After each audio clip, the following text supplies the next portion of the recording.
Eu vou falar de como que ocorreu o dilúvio e como que ocorre a formação de vulcões. Lá em Gênesis, na Bíblia, a gente pode encontrar que Deus permitiu que o dilúvio acontecesse por conta do pecado na terra estar muito grande. Então, ele ordenou a Noé que construísse uma arca e colocasse dentro dela cada um de cada espécie de animais, menos animais marinhos. Então, mandou ele avisar a população. Só que ninguém acreditou nele, porque tinha muito tempo que não chovia. Então, só entrou Noé e sua família na arca. E passou 40 dias, passou 40 noites, a água baixou e Noé pôde voltar para a terra firme. Depois do dilúvio, a aparência da terra e a estrutura mudou bastante. E a gente pode observar uma dessas mudanças é agora a existência, né, de vulcões. Os vulcões, eles são formados por conta do afastamento ou chocamento das placas tectônicas, fazendo que o magma que existe no núcleo da Terra, por conta de ser muito quente, saia e forme as chamadas ilhas no oceano ou até mesmo montanhas, né, na costa terrestre. E são muito perigosos, porque eles expelem, quando ativos, expelem fogo e gases e destroem tudo que vê pela frente. Eu vou falar sobre a cartografia. Esse é o mapa T, que separava a Europa da África, o Nilo separava a África da Ásia, o Dom entre a Ásia e a Europa. Essas são as 7 maiores montanhas da Terra na atualidade. Na Terra anterior, o dilúvio, essa configuração era bem diferente, sem altas montanhas. A Terra antes do dilúvio provavelmente tinha oceanos rasos, como mostra a imagem. Essa imagem mostra uma hipótese do que aconteceu para o mundo se encher de água no dilúvio. Essa imagem é uma hipótese também de um cientista que encontrou um navio que também foi usado na época do dilúvio. Essa é uma imagem de como seria o mundo se não ocorresse o dilúvio. Uma curiosidade é que, de acordo com uma tradição babilônica, veio a encalhar o Monte Ararat ao norte, a Arca de Noé. O monte tem 5.110 metros de altura. Bom, eu vou falar exemplos de como a vegetação pode ter resistido ao dilúvio. O primeiro exemplo é que existem florestas subaquáticas. Elas crescem debaixo d'água. A água não impede o crescimento delas. Um segundo exemplo é da erupção do vulcão do Monte de Santa Helena, em 1980.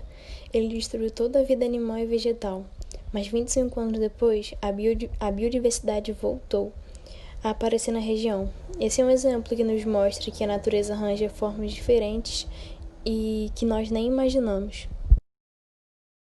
O terceiro exemplo é algo bem simples, que as sementes elas podem ter sido transportadas pelo vento. Bom, um último exemplo é que muitas sementes de plantas terrestres conseguem sobreviver por longos períodos de tempo debaixo da água ou até mesmo flutuando. A geologia diluviana foi desenvolvida como uma iniciativa criacionista no século XX por George McCready Price, um adventista do sétimo dia e geólogo que escreveu um livro em 1923, fornecendo uma ideia de adventista do sétimo dia sobre a geologia. Hahn apoiava a ideia de que cientistas que eram cristãos poderiam chegar a interpretações alternativas à criação estrita em 6 dias, tal como promovido por Price, que são tanto bíblicas como concordantes com as evidências científicas atuais. Morris Hewitt Colby falava que a Terra era geologicamente recente, que a queda do homem ocasionou a segunda lei da termodinâmica e que o dilúvio depositou a maioria dos estratos geológicos em um ano. Já os testemunhos de Jeová acreditam que a criação ocorreu conforme descrito no livro de Gênesis, mas em 6 dias simbólicos, devido ao uso do termo dia, se referir a diferentes períodos de tempo em outras passagens bíblicas, como em 2 Pedro 3,8. Devido a essa diferença, as testemunhas de Jeová evitam dizer que são criacionistas.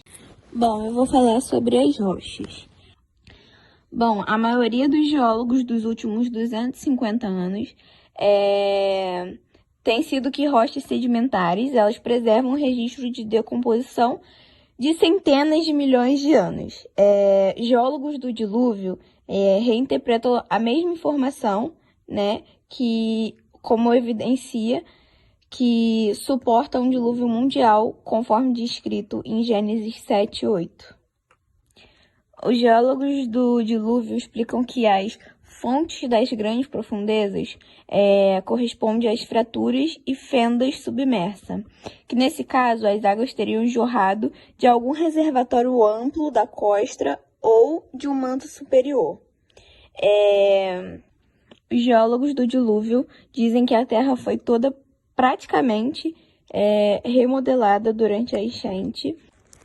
Bom, eles acreditam que as placas litosféricas, elas moveram-se na rapidez de 8 a 16 km por dia.